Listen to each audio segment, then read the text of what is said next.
There we go. We are back with episode number 306. Gosh, it's crazy. It is. But today we have two guests with us, and I'm going to bring them back on. I don't know why they kicked off to begin with, because they were right below us before. And there we are. So we got TJ. Everybody knows TJ because he's a Peter Steele fan, and he's always on there typing up comments and stuff in the comment section. And then Phil King, who is now a member of Forbode as well. And Hammerthrone. Yep. So, but before we get into all that kind of fun stuff, let's do our normal thing. Anybody got anything they want to shout out or say, Steve?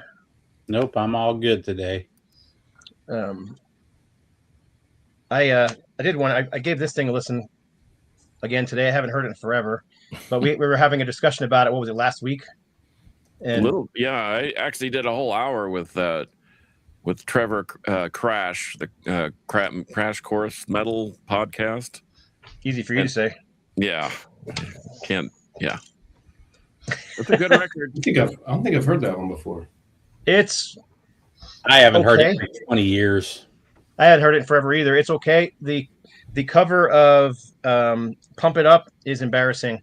The cover of Bitch is pretty bad. The Rolling Stones song. Yeah. They should have just.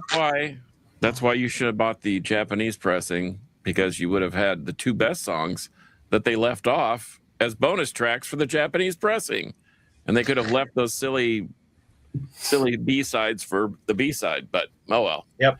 That didn't and happen. a lot of it, I think, is the reason it's so weak is it's not actually. There's a lot of good riffs on here, and the guitar tones are good, but the whole recording is pretty flat. It doesn't have a whole lot of ebbs and flows in it. It's just flat. I listened to it, and I cranked it in my Mustang today, and it just doesn't have it needs to be remastered is what it needs. And those two bonus tracks, those two covers, either taken off or thrown on the end for bonus tracks. Well, remember that it was the 90s, early 90s. They had just signed to Capitol. They got zero support from them, and Capitol said, "No, you can't use where you've been recording. We got a guy." Yep. So he, all these mitigating factors, plus they didn't get pushed, they didn't get, whatever, and they just wanted to put something out. So, as mentioned, I think that the album gets an unfair shake, but it's doggone sure better than Saint Anger. So, that's all I can say. Well, that's not really saying much, is it? That's not much of a bar. Well, yeah, it may not be, but it's better. And people ask me all the time, well, why do you have an EQ in every room on every system? Well, because when I listen to Force of Habit, I make it sound great because I can. So anyway, this isn't the Force of Habit episode of the Metal Roundtable, because we've got two stellar dudes down below us. In fact, I was looking back on our history, and let's see, TJ, I think you and Eddie were on episode 53 and 94. I think you and Eddie were on 53. That was the one upstairs in my or in my record room. We talk about production value all the time, but yeah, that was when we were on the laptop, all standing in the same room together. Yeah, that's right. That was 53, and then 94. I think you were actually on a camera or something. But anyhow, and then you did the live birthday party. Live at Casa de Carcass, and that was a barn burner, man. That was a hell of a time, man. That was like a hour and 15-minute set. We played every song. We debuted a song. Yeah, that was a good time. One of your hosts actually sang on a song. Well, I didn't really sing. That's right. I didn't really sing. I evoked my inner TJ Lewis and tried to follow the master himself. But then you had a very patriotic ending, and we it was a great. If you have a chance, check it out. Look up Forbode live at the Casa de Carcass, and be entertained for an hour and 20 minutes. Oh, I was just watching it the other day, actually. So yeah, fun time. A few times myself. In fact, I broke this out the other day. Oh. So I don't even have one of those. Yeah. What is that? Well, what was that? I thought I had more than one, but I don't. But this is a killer visual that I guess Guillermo put together. Yeah. But it comes with a DVD? Or yeah. what is No, it's VHS. It's a VHS. Oh, VHS. Yeah. Yeah. Phil has one of the. We actually did another round of The those. new And Phil ones. has the second copy. So Yeah. somewhere. over Sweet. Yeah. So, and I still have VCRs in the house, laser discs. My 8 tracks have gone the way of the dodo, and I got rid of my last reel-to-reel about 4 months ago. So, Yeah, I've got Still some the only- collector's laser disc. I've got like Lost Boys and The Thing oh yeah, laser discs. Yeah. gotta have the The Thing is one of those movies that I have every format of. But anyway, so I got this laser karaoke masterpiece right here. look at you. Nice. Look at that. I This don't is being have shipped to that. Texas. Yeah, This is going to Carcass is going to own this one soon. yeah. Well, Anyhow, hey, before we move on to your picks of the week, George G's Room of Rock mentioned the New Armored Saint. Have you guys heard the New Armored Saint song? No. It kicks butt. It's one of the best songs I've heard from them in a long time. I really liked it. So them touring for the last 2 years must have kicked them in the ass because they just came out with a barn burner. If anybody cares to order the new album, you can order the numbered copy of the Serene vinyl from boonsoverstock.com now. It's already on sale, and they only have 300 copies of those. So if anybody's interested, or you can order direct from Metal Blade as well. But they don't have the numbered Serene copy. That's only at Boone's Overstock. I do like the album art on it. Yeah, it's really nice, and it was actually done by an artist. It's not AI for a change. So Nice. anyhow, get out of town. Really, an artist did it? yes. My brother. Anyhow. Yesterday I was on a podcast with Trevor Crash and Brandon Baddock and some of our other friends. But anyway, I said that the best Armored Saint record was Anthrax's "The Greater of Two Evils" album. I thought Bush sounded great, but I liked Bush with I liked them with Anthrax. I'll check it out. I mean, I'm not a huge fan. Some of their early stuff, I think it's the normal course of heavy metal. The early stuff is great, but the later stuff is. Their last couple albums I listened to once and got rid of. So are they pretty much the same?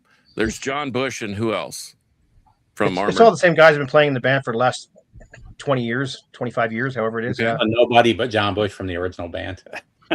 No. It's mostly the original band, but the original guitar player passed away in 1980, 1990, somewhere in 91.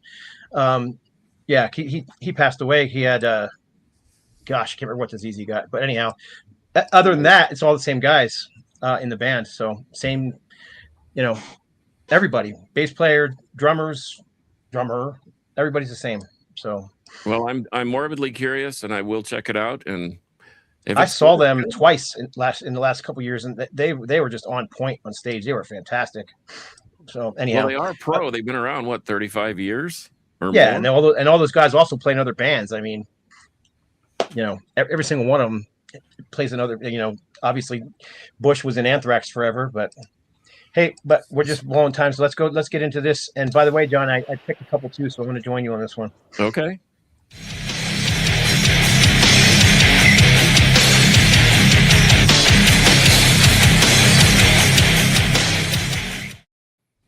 Right on. I love that riff, and I love the segment. Good riff.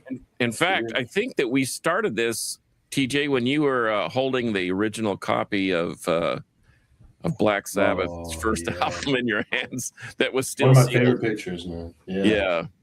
Okay, so I do a rock pick of the week and I do a metal pick of the week. So my rock pick of the week, for some strange reason, I've harkened back to my childhood and Starcastle. Good one. Starcastle, good prog. This is their third one. This is before it got really weird and corporate. It got weird on the fourth one. Yeah, the cover got really weird. They went shirtless and wore silky pants and whatever. But anyway, I love Starcastle for the obvious reasons. And the Citadel, this is a mint. I don't think this thing's ever been played, and it's a promo copy, white label, and I had to have it. Of course, it was $6. So you can find the Fountains of Light and their self-titled one just about anywhere. And if you find them, pick them up. And then if you like Yes and Genesis or Yes and Kansas, you'll dig them. Yeah, it's phenomenal. In fact, Terry Luttrell, if you're going to music trivia, Terry Luttrell the vocalist for Starcastle, who's right there, was the original vocalist for REO Speedwagon. So let that one kind of sink in. He was on the first album and then later went the way of the dodo too. So Just anyway, gave away your metal pick. but my metal pick, I mean, of course, I had to do this. They debuted they debuted these songs, notably the Bane of Hammers and the Pit of Suffering. Good grief, man! It was so heavy. I think my walls are still crumbling. I've sprayed them with epoxy to try and keep the deterioration from happening. But anyway, if you can find this, please find it and support. I mean, Forbode is a local band to me, but not really. They're bigger and they're better than that. And all their projects that they've been connected to, including what we're going to talk about today, the Hammerthrone project, I'm super excited about. So those are my 2 picks of the week: Starcastle, Citadel, and the mighty Forbode. Cool. I picked for a rock pick. I'm going to switch you out with me so I can see what I'm showing there. This is the Hughes Thrall album, which I think is the only one they ever did. Glenn Hughes, obviously from Deep Purple, and Pat Thrall from the Pat Travers Band, and they just put out a great, solid, hard rock record. It looked a little silly, but it was the 80s. But do you have this one, John? I do have that one. In fact, I have a green. It's either a 12-inch single but it's just got a green cover and it says Hughes Thrall on it. And then for my metal pick is this one I've just been playing over and over again. This is Eviction. The world is hours away, and it's crossover thrash metal from Pittsburgh. This album was 1989, 1990, somewhere around that range. This was their first album on the label. This came out on Metal Blade Records. So there you go. Eviction. The world is hours away. And Hughes Thrall. Those are my 2 picks. Sweet. Oh, yeah. All right, let me come on. There we go.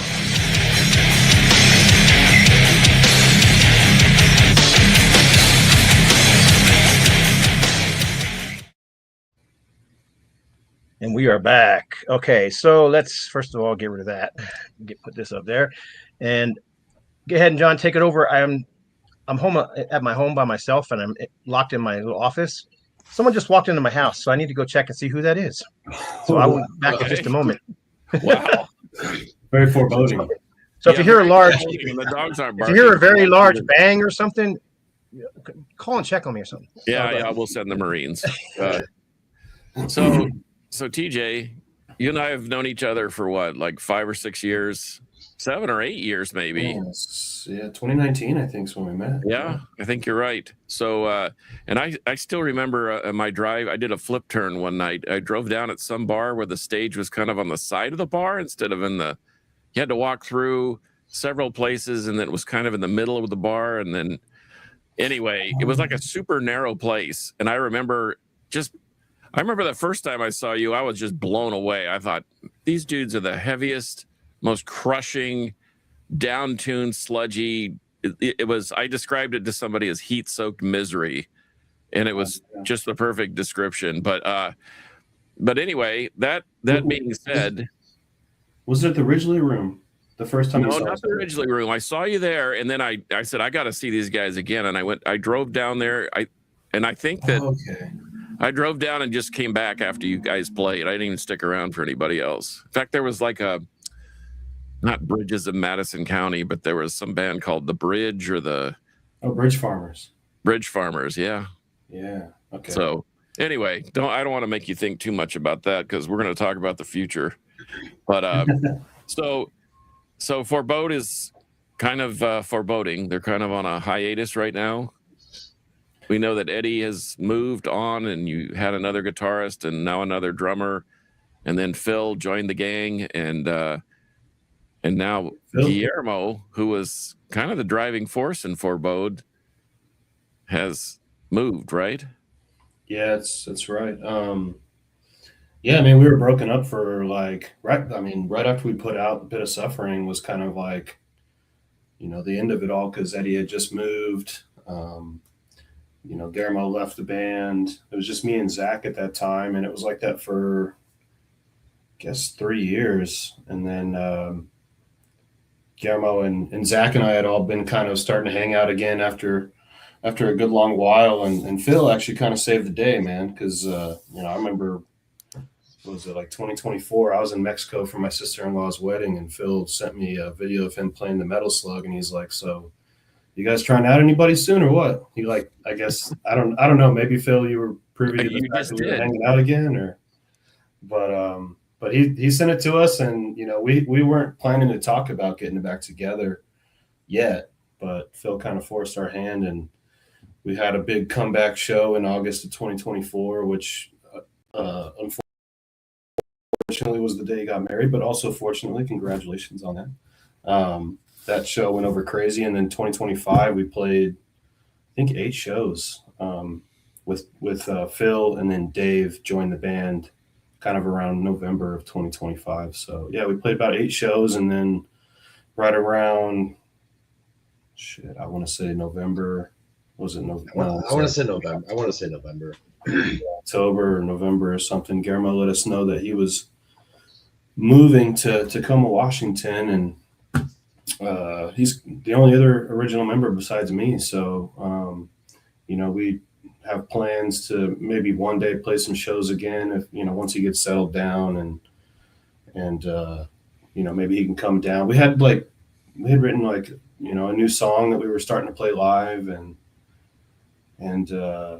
had some old songs that we were starting to hash out again that we were hoping to get in the studio and record. So hopefully that'll happen one day. But for now, it's kind of a little bit of a hiatus for a bit. But we were on such a high playing those shows that we're just like, well, what the hell, man? What are we gonna do? He's moved, and we were playing all these shows, and we're getting some momentum. And yeah, Phil had sent me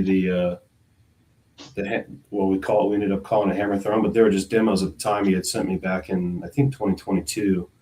And at that time, I just wasn't in a good place to be able to move on from Forbode. So we did give it a name though back then. We gave it the name, and I had written some lyrics just to try and see if I could, get going with it again. And then it, with Forbode getting back together and stuff, that kind of got all put on the back burner. But yeah, as soon as Guillermo told us he was moving and he had moved and stuff, we decided, let's try to keep the momentum going. Let's do some death metal shit. And I think Phil wrote those songs, the songs that are going to be on the EP, with the exception of one song.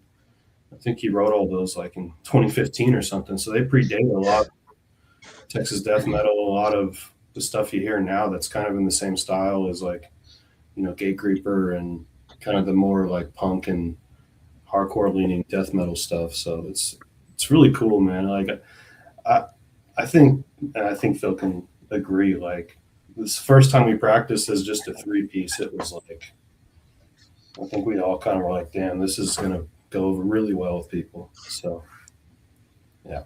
Well, introduce yourself. Introduce Phil. Yeah. Go ahead, Phil. Take it away, man. Tell us about yourself. Oh man. So I've been playing in bands for what feels like 20 plus years now. I've got a couple solo projects I've done and put out. Nothing like super intense or anything like that. Well, like when in my 20s, I was in a band called Bethlehem, which was an anagram for the bleeding because we thought we were clever.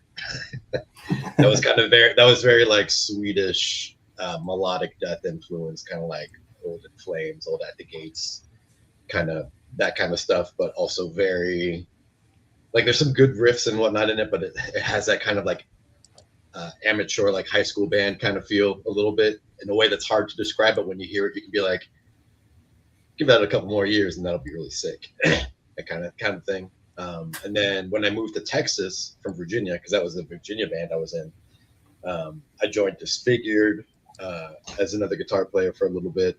I was in another band with Mike DeLeon, Prolicide, who were playing kind of more brutal death type stuff. I was in Horror Bethlehem for a good 10 odd years. And then we had falling out with the members there over some stuff I won't get into here, but it didn't end very well. And then shortly thereafter, that's when I started kicking around like on the Forbode stuff, because I remember talking with Eddie and TJ about it. And I don't want to paraphrase Eddie, but he was like, if someone's got to succeed me, like there's a handful of people that I think would be cool to do the job, and I was one of the people on the short list. So I always felt kind of like that helped give me an in. And so I just started learning the songs on my own, just listening to them and playing along with them. Showed them to TJ, like you said, and then that kind of kicked things into gear. And then the show we played at Lost Well was kind of like a bittersweet one because it was like a coming back, but also a send off for Zach.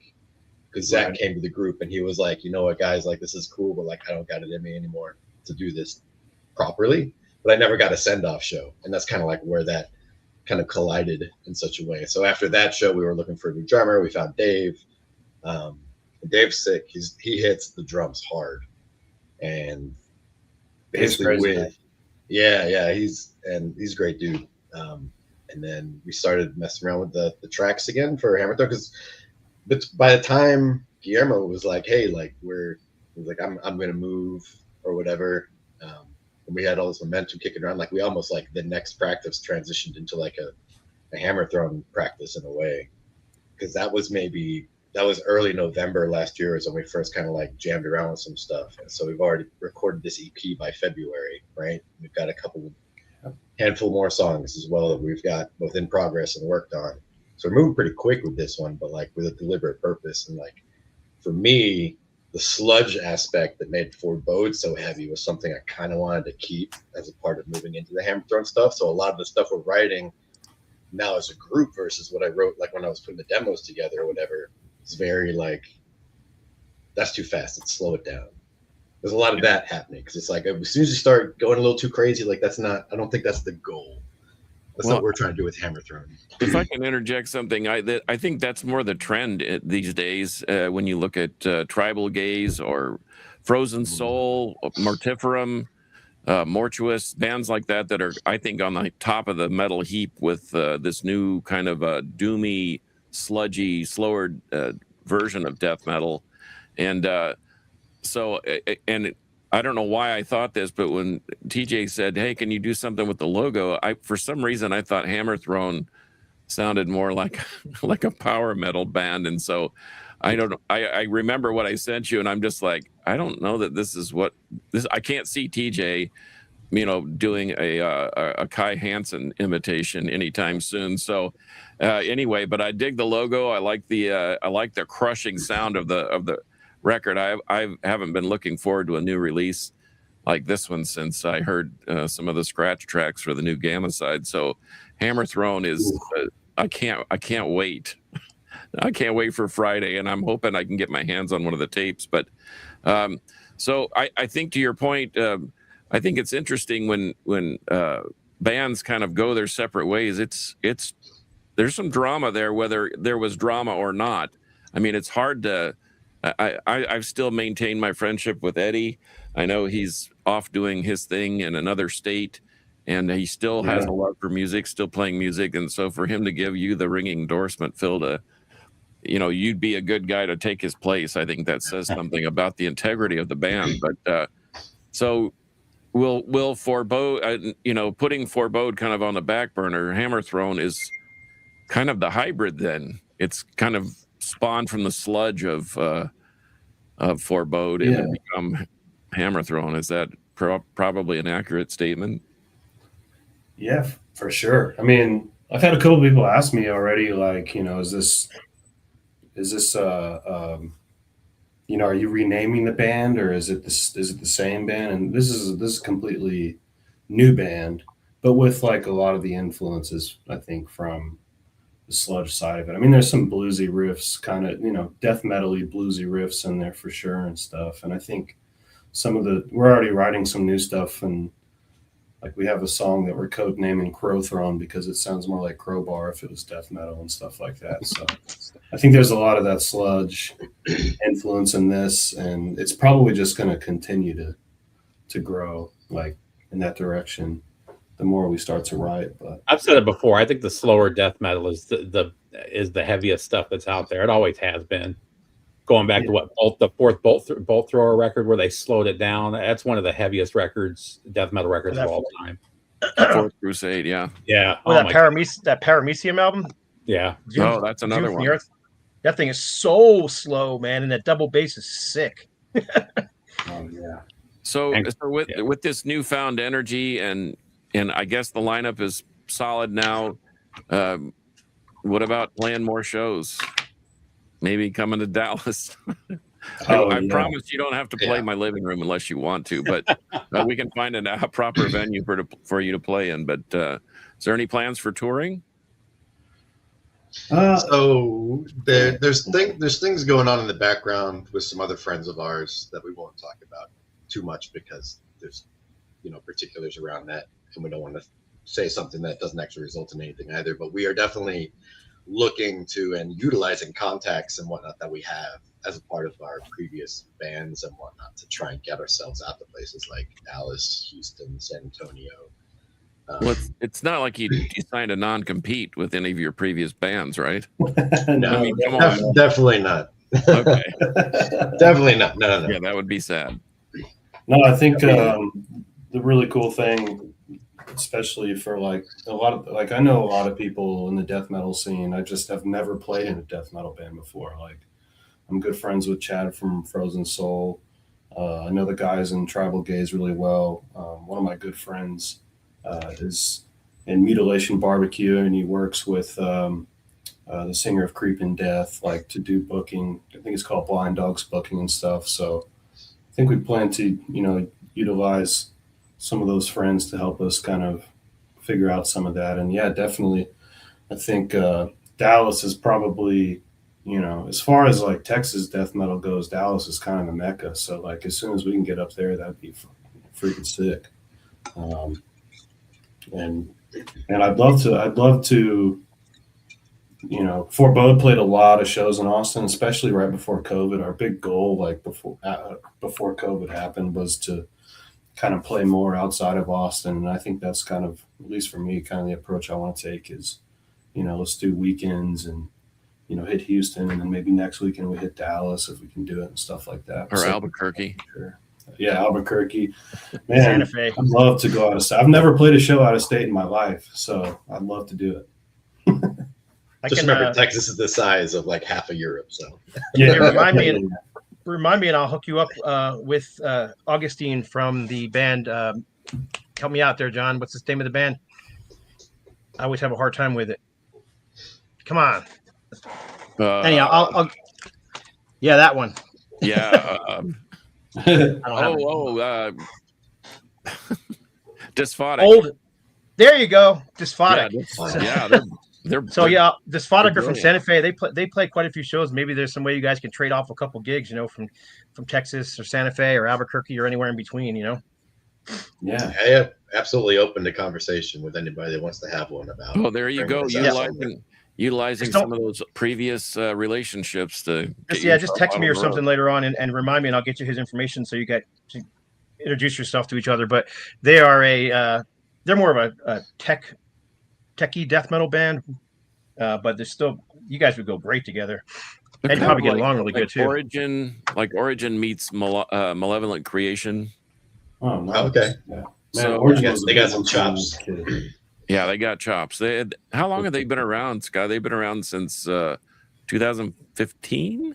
Something like that, yeah. Yeah. And they're just releasing their second album this year, so on their own again. Well, unless I can get them on a label, which I'm pushing for.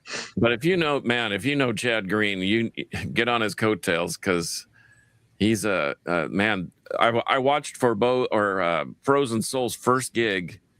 And then I watched their second gig, and they told me, "Yeah, we're out of town. We're headed out of town." And I thought, man, that's pretty quick. But those dudes work hard. And I'll tell you right now, one of my fondest memories is watching Forbode play at the Division Brewery. Oh, yeah, man.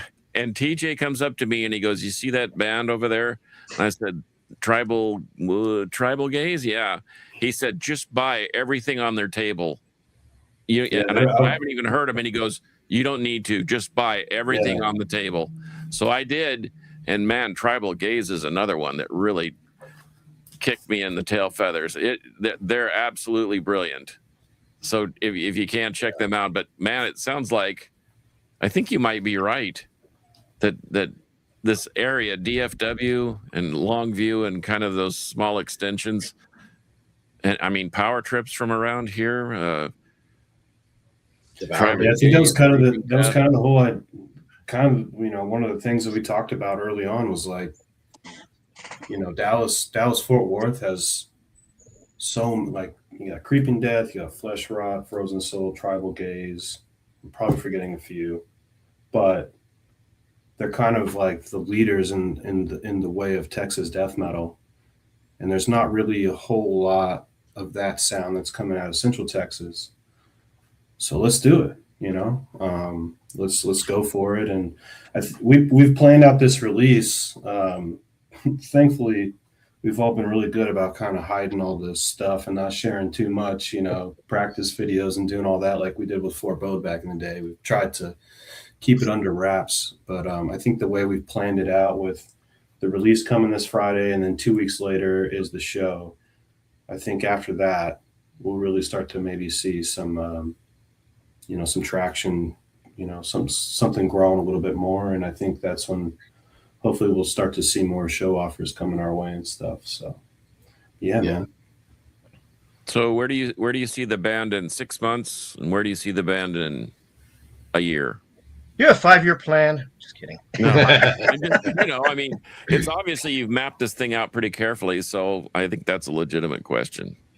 No, yeah, I think I'll jump into the 6 months one. I think 6 months we'll probably want to at least try to establish ourselves locally, hopefully within the trifecta, right? Houston, Dallas, and then Austin, kind of San Antonio area. But then having enough songs to decide whether we want to pursue a full album release, or maybe we're just in an era where like it makes more sense to do 4 or 5 song EPs like every year to 2 years, right? It's one of the things where it's like a lot of major releases is still a great thing, but as an up and coming artist, it almost feels beneficial potentially to do things like a singles. Then here's another 3-song album, and we're playing it live, and you can check it out, and you can buy it, and you can enjoy it, and we'll do it again in another 6 months or another 8 months or whatever, and just kind of like a quick.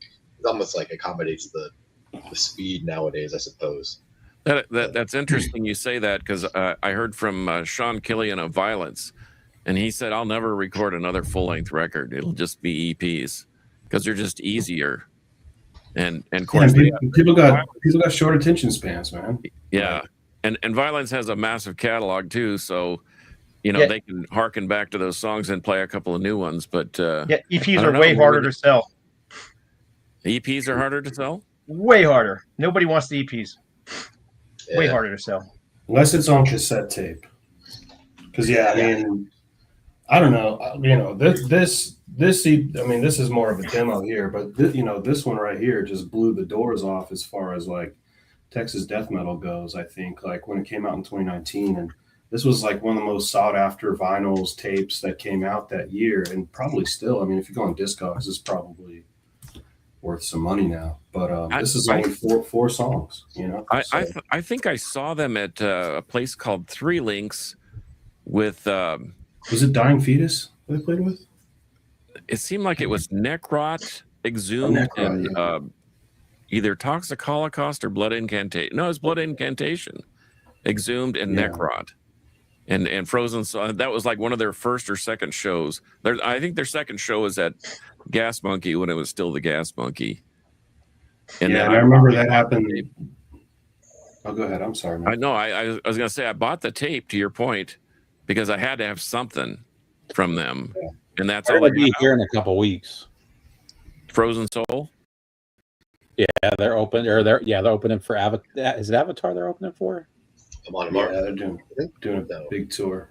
Avatar, yeah. I don't know who they're opening for, but I would go just to see them and then probably go home early. Yeah, it's I just looked it up. It's them, Flesh God, Apocalypse, and Avatar.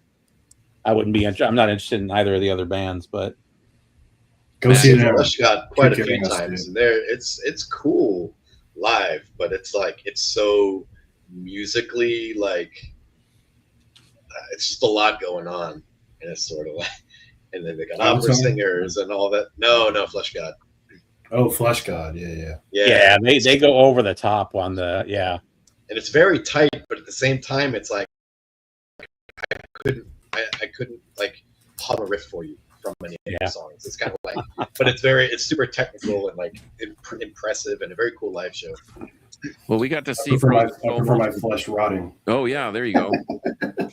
We got to see Frozen Soul on the Headbangers Boat a couple years ago, and to see him once in a live, in a like a regular tour cycle, but to see him 3 times in 1 week, I mean, it was amazing. I mean, we're talking about wrecking necks, but once again, to your point, the riffs are slower, they're sludgier, and they're still heavy, and it's still death metal. So I think maybe that's kind of the new wave of modern death metal would be more along those lines. The Tomb Mold, although Blood Incantation may be in a different stratosphere because they have so much happening. You talk about so much happening, Phil. I mean, seeing them live is almost exhausting because there's so much happening all at once.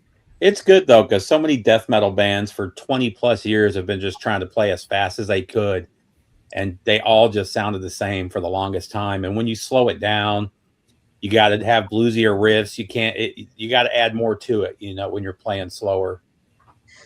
Yeah, gives you a little more room for originality. I think we hit critical mass collectively. There were so many bands going so fast and so tight and so technical, and it was all like mind blowing. Like you had your Archspires and the Faces back in the day, and it's just kind of, it's so technically and musically impressive. But there's quite a lot of that going on now, right? So it feels almost up, and so we're in like this new wave of old school death metal. People that are kind of like, old like Hypocrisy, like obscene Hypocrisy, and like Old Immolation, even some of the old Morbid Angel songs, right? Like they're known for speed in a lot of cases, but some of their songs are really slow, kind of trudge along with a fast picking but a slow drums or something like that. It's just going back to the Bolt Thrower, when that Bolt Thrower came out, Fourth Crusade, everybody criticized it, and that was their argument. Everybody's trying to be so fast, we just wanted to slow it down and show you how heavy we can be. And it's kind of that cycle happening again, Bolt Thrower is kind of the blueprint right now for death metal, especially here in Texas. So, the one band for me that I just keep going back to, because I'm more of that's kind of the crazy thing about Hammerthrone is like Phil is the long, like old head death metal guy. I come from like punk hardcore, but I've listened to death metal, especially old school, like since I was a kid. Dave is older than us by he's older than me by like 20 years or something, but he grew up in New York City, so he was a punk hardcore guy. And then Luke is also just a through and through death metal guy. So it's like all that stuff comes together, and I think that like that's like pulling from Bolt Thrower, pulling from, some Celtic Frost, pulling from these things is what, mixing it all together is kind of what makes our state's death metal unique in a way. But I was going to say the one band I keep going back to is Benediction. So I can't stop listening to old Benediction, and even their new stuff is pretty fucking good too. I know that was Barney Greenway's old band, but the dude that replaced him, is that Jeff Ingram? Yeah, I think so. Yeah, I mean, I love watching their videos live, and he's just like roar, like he does that shit live. Well, he did a stint in Bolt Thrower for an hour or two. That's right. So there's nothing wrong with Benediction. They're awesome. Great, incredible. I have probably a stupid question, but what do you guys tune to generally? What do you think we're tuned to? Have you heard the song, the single, or the EP? I mean, I've only heard the two. They're half a step down from D. So Forbode is in C standard. Oh, okay. And Hammerthrone is in B standard. B. I mean, it's fairly like standard fare, like Bolt Thrower is B standard for a lot of stuff. Obituary. Yeah. B, man, that's low. It is. Does it? Do you have to? I'm not a guitar player. I play drums and I sang in bands for years, but I never was a guitar player. But how does that affect the guitar? Because it seems like the strings would not be as. How do you get it all? It just seems like it would make it a mess. It does if you're playing with strings that are too light. So right now I'm playing with 62s, Okay. which is like thicker than if you were to get a 7-string off the rack at your Guitar Center. Uh-huh. My low strings are thicker than those. Wow. And that's really just to make sure there's enough tension that things aren't bending. So you're basically playing a high bass string is your as low my string. low. Yeah. Wow. And That's cool. I was always curious about that when people, most thrash bands are, what, D major or E flat or whatever it is, right? E flat or D standard. Yeah. I like the idea they were talking about doing I don't know if they created it. They were talking about doing an auto tune for guitars where you could set your strings to feel and then use the auto tune box to actually tune the sound coming out of it. And I thought that was interesting because I like the sound, or I like the feel of double drop D on when I play. I don't necessarily like the sound of it. I like that feel though of how loose the strings are and the vibration of it. But yeah, it'd be cool to be able to tune it to feel and then have a box. Last time I was visiting Eddie, he showed me this new pedal he has on his board that's like he pushes the pedal and it like down tunes his guitar like just on the fly, like to whatever he has it set to. And he can also kind of use it as like you know how like in Rage Against the Machine he does the like all that stuff. Like you can use it to do that, which I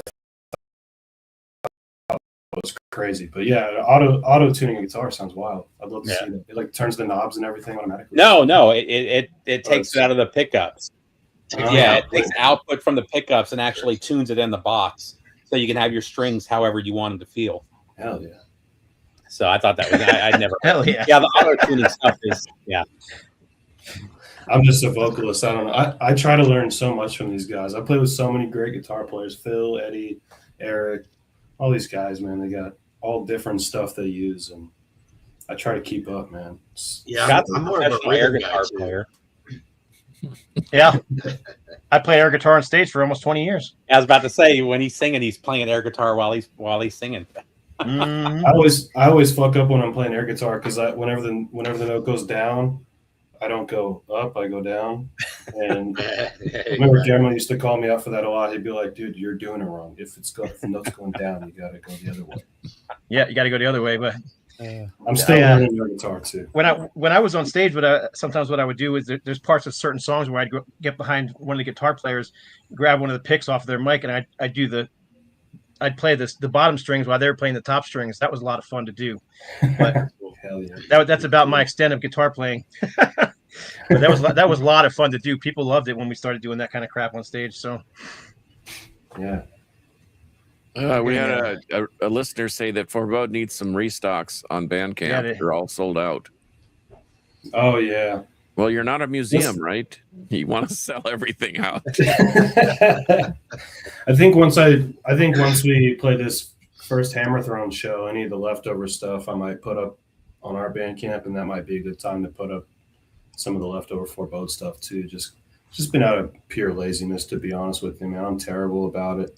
But yeah, we still have some shirts and some CDs, some tapes, tons of stickers. So it'll be up soon. Just keep an eye out. Any vinyls left, right? We're out of vinyls for Forbode. No, yeah, we don't have any more vinyls. Well, I mean, you can still buy the vinyls. They're from the label. It's based in the Netherlands. But in my experience, when the guy has shipped us the vinyls to sell, they get here pretty quick. In fact, it's almost like maybe a week longer than it would be domestically. So I know people are sometimes discouraged by buying vinyl from Europe, but if you want to buy the vinyl from the label, just a dirty little secret. I think the Dutch have something with what is it? KLF, the delivery, the yellow trucks with the red stripe. Yeah. DHL. Or DHL. KLF. I'm thinking of KLF. I'm thinking of the band. Okay. Anyway, they have a deal with them where domestically they can ship for a flat rate. Doesn't matter what it is, as long as it fits in the box or whatever. But I think that they're one of the few European countries that actually has a connection to the U.S. because of DHL, and so that's probably why they get here so quick. Don't try and buy something from Italy, though. Good grief. I remember when we did the Gamma Side box set. I mean, they literally threw them in a burlap bag that was wrapped with plastic, and then just threw it on the truck, and that's the way they arrived. So it was hard to find some that didn't have a corner bent or whatever. I mean, the records all arrived, but wasn't exactly, and it took 37 days, I think. We'd have to talk to Rick. There it is. There it is. I do have an That's obviously- original copy. Is that an original pressing? It's Or an is it, original pressing. oh, yeah. 1989, Yeah, you can send your kid to school now. yeah. You can sell that and send your kid to And school. then go buy the repressing, because that thing sounds amazing. Yeah, you should try. You should probably add that to your collection, TJ. I'm serious. the- That vinyl reissue it sounds amazing. Yeah, Rob, It's like night and day compared to the original. Yeah, I need to get it. And I was so bummed because they played Austin when I was at wedding things, and I was at my sister's wedding in Boston, so I missed the date here in Austin. But I was able to get my hands on one of the shirts when they put them up, so I was really. I will say my lungs are still burning from all the smoke at their show. I watched the band the go as over the top as Gamma Side does with the smoke. yeah. I watched the full set from them at the Lost Well. It looked like it was a fucking awesome time. Yeah, they were great. When they came to Atlanta, they were awesome. So cool, man. I'm so glad they're Sorry. back. That's a band Carcass told me, and Eddie too. Eddie was privy to Gamma Side whenever I met Eddie. So that was a band you guys told me about early on. So shout out to you guys for showing me Gamma Side so long ago. And also, probably my favorite Texas death metal record of all time, of course. War Master. Of course it is. I don't know that anything will ever touch that thing again. The EP didn't, and I know Daniel left and wasn't doing the vocals, and I thought Rahi from Insect Warfare did an admirable job, but they were just never the same after he left. I got them all right here, man. I'm ready to go with the Texas records today. Look at that. What do you think of Terror Corpse? Oh, Terror Corpse is crazy. The Into Crypts of Rays cover they do on that record is so crazy. It works somehow. It almost doesn't work, but it does. Like it's an incredible record. And I was lucky enough. My buddy Justin, the guy, he shoots all of our photos and stuff. He introduced me to Matt from Terror Corpse, and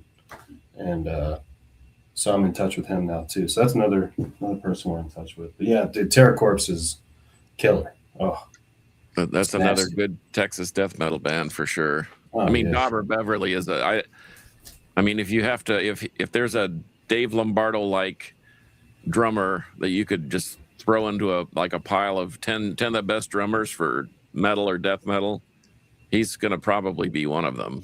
Dauber, Yeah. He's a machine. Yeah. I want to see some of those records behind you, man.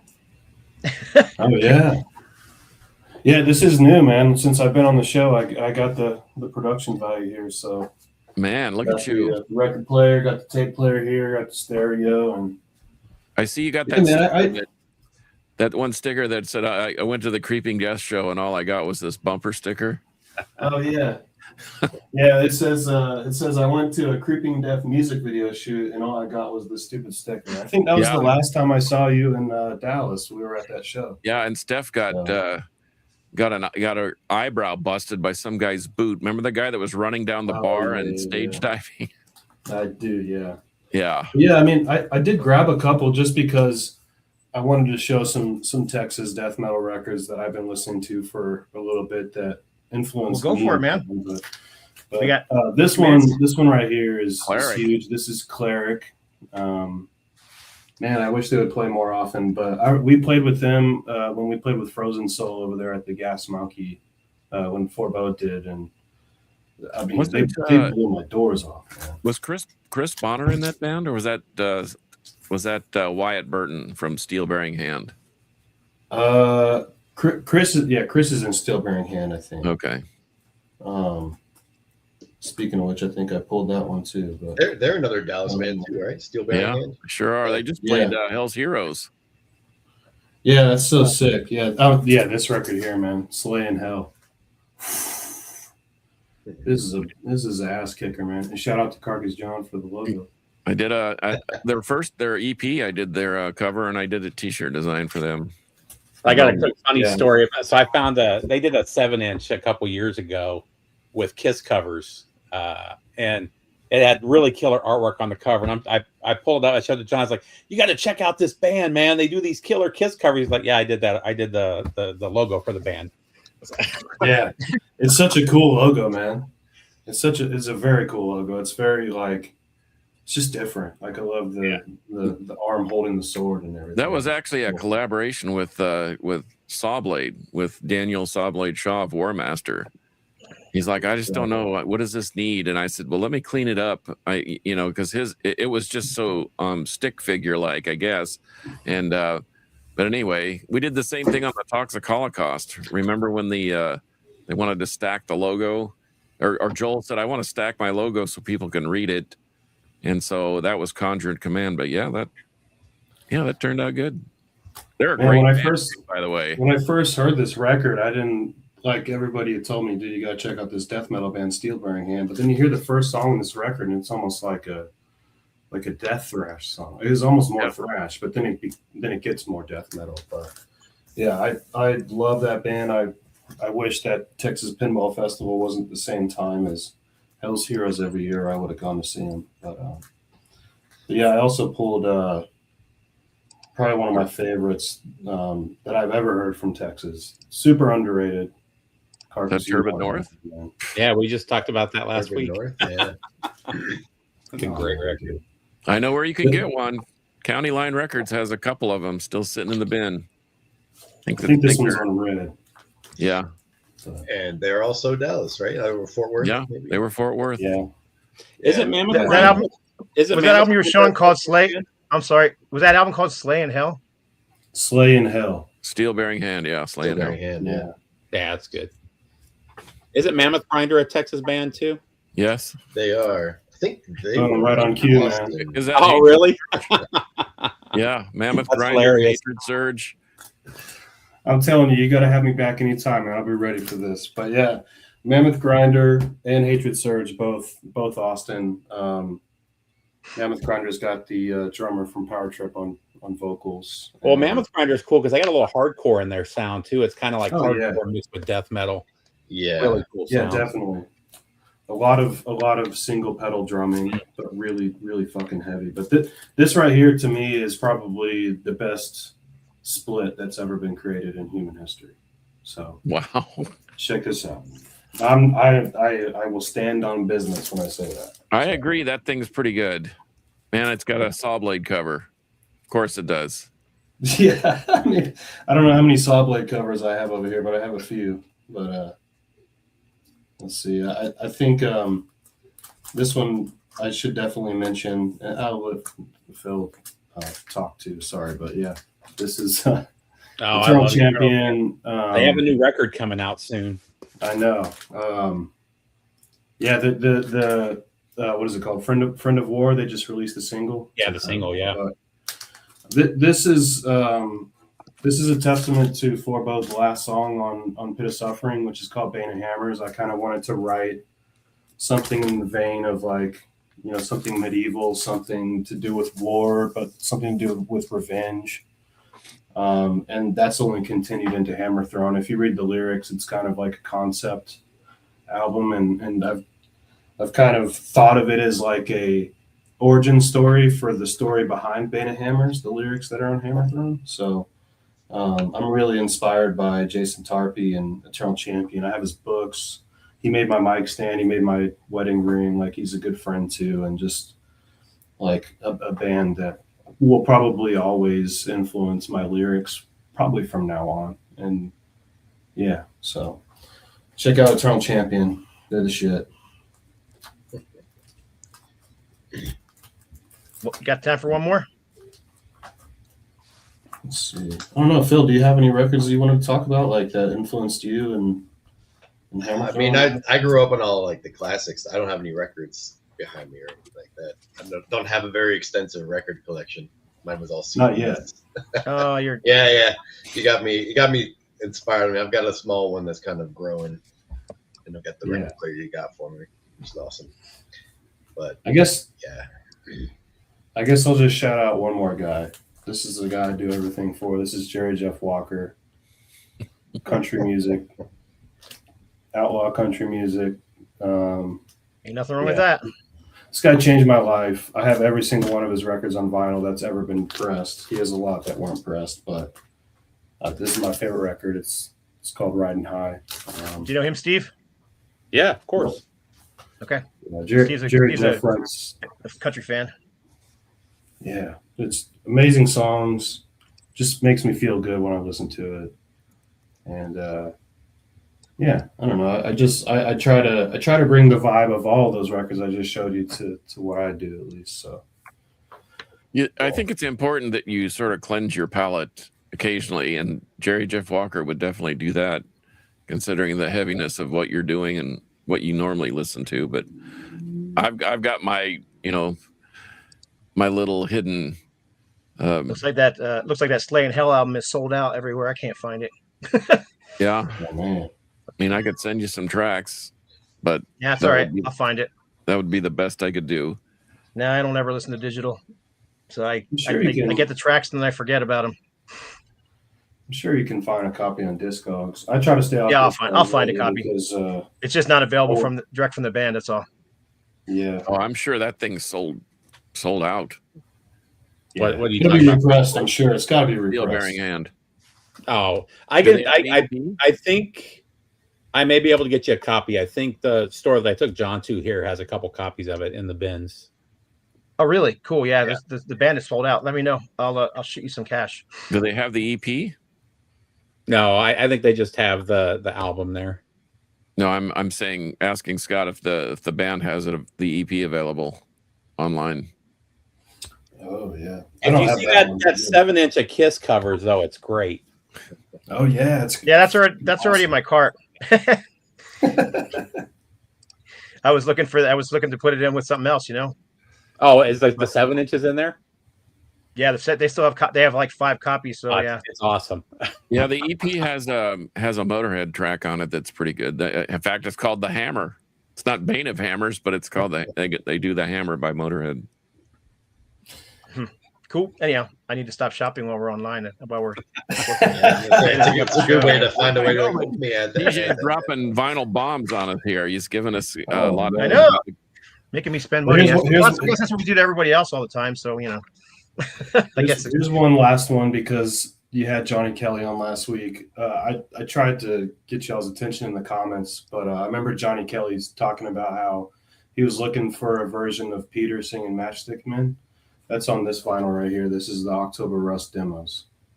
This is crazy. It's got like a bunch of demos from October Rust, and it's got like some live tracks of Love You to Death and Wolf Moon, but it has Matchstick Men with Peter on vocals. So it is out there. I don't know. I don't know where this came from. Somebody gave this to me for my birthday. I don't know if it's a bootleg or what. It just says product of vinyl on the back. All love ends in pain, and that's it, man. So it's a special pressing. It's a European pressing, as they like to say. Special pressing. Yeah, it's got to be. Don't say it's on a bootleg. really, They don't like that word. Yeah, it's on a really cool. Of course. So, but yeah, it's my favorite band ever. So I had to show at least one typo. Yeah, I live with one of those. A typo negative fan, super fan. So one of my Scott's buddies, Dwayne, has all of he's got signed copies of every one of their records. So jealous of it. Yeah. Damn. He went to their shows every time they were at wherever he lives in Cali. He'd go to all of their shows, and he'd always do like meet and greets and stuff and get them signed. And the back of his wall, he's got every one of their records signed. Yeah, it's awesome. I only have one. I don't know where it is. I'll have to look for it. But shout out to Leslie up there in DFW. Rest in peace. The last time that she hosted Forbode at her house, she gave me a signed copy of World Coming Down, and I was in tears, to be honest with you. So I do have something. I almost forgot about it. Okay. But I have is it blurring it out? It's a signed copy of Warning. Yeah, the filter's blurring it out. It's inside the protective sleeve. Watching from a distance. Warning. Oh, now we can see it. Oh, that's awesome. Perfect down there.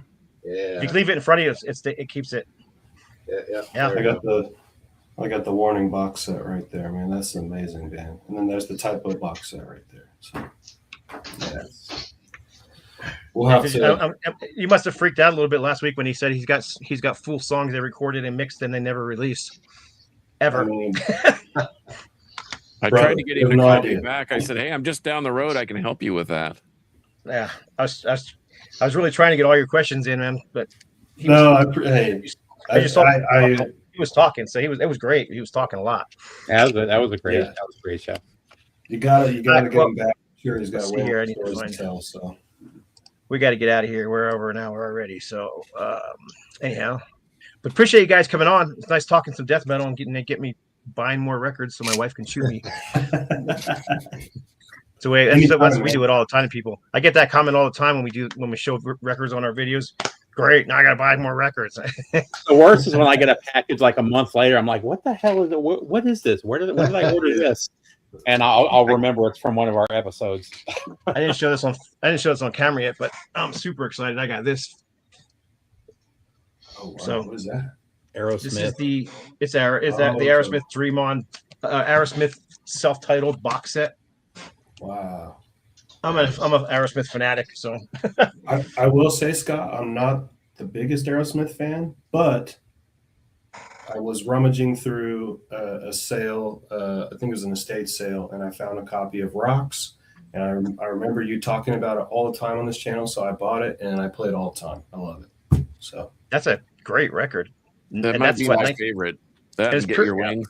And it's pretty heavy for 1976. Seriously, yeah, it's great. Yep. So cool. All right, let me. Why don't you take us out, John? So you know how to do all that. Well, now I'm going to pull up all the stuff. Phil, TJ, thanks for joining us today on the Metal Roundtable. We've had a great time, and you guys are, man. I'm so excited for you. Not just because I get to buy new music and hopefully get a tape, but you guys are local, so it's realistic for me to actually drive and see a gig at some point, which I hope we both can do. Steph and I go to a lot of shows. We don't go to as many as we used to, but because life kind of gets in the way. But man, we're excited about the new release of Hammerthrone, and can't wait to hear all the influences that have come into fruition.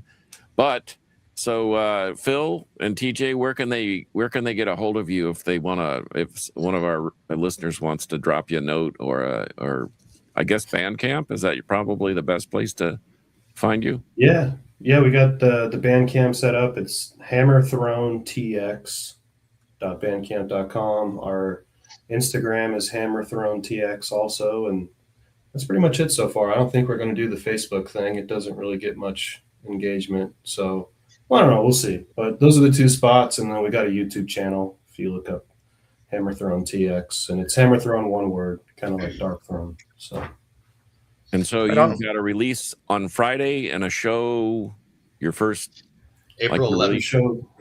April 11th. Lost Well in Austin, Texas. And that's a great venue, by the way. Sounds great. We did a show with Pentagram there, and it was the new one. Really awesome. What's that? It was at the new Lost Well. The old one. Is there a new one or an old?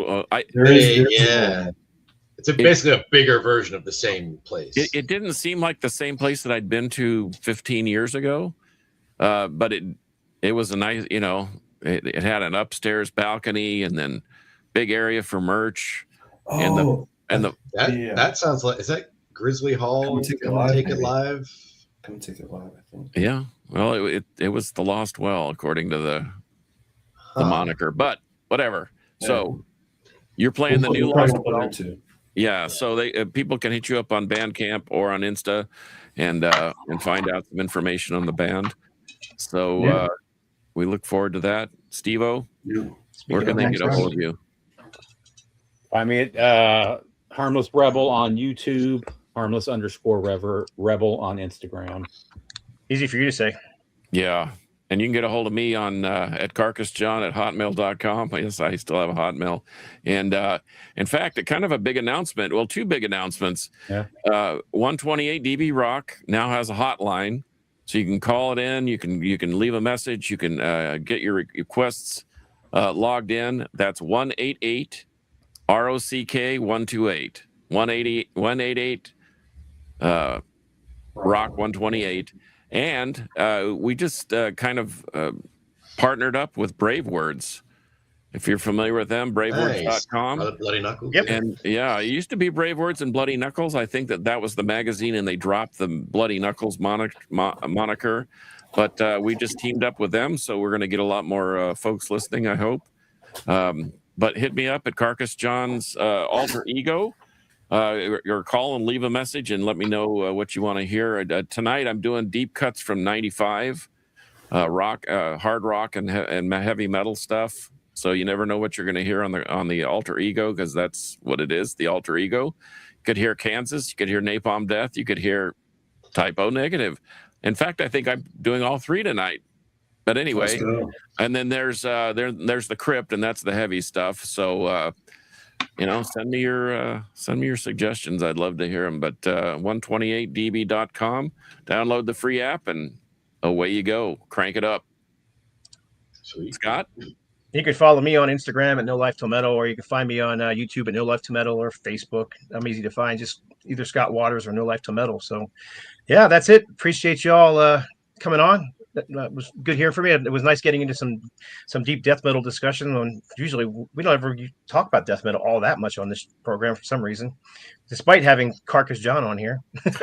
Well, I'm just glad it didn't turn into Tiger Tales talk or something like that. But anyway. Anyhow, Yeah. Obituary. That's a great album.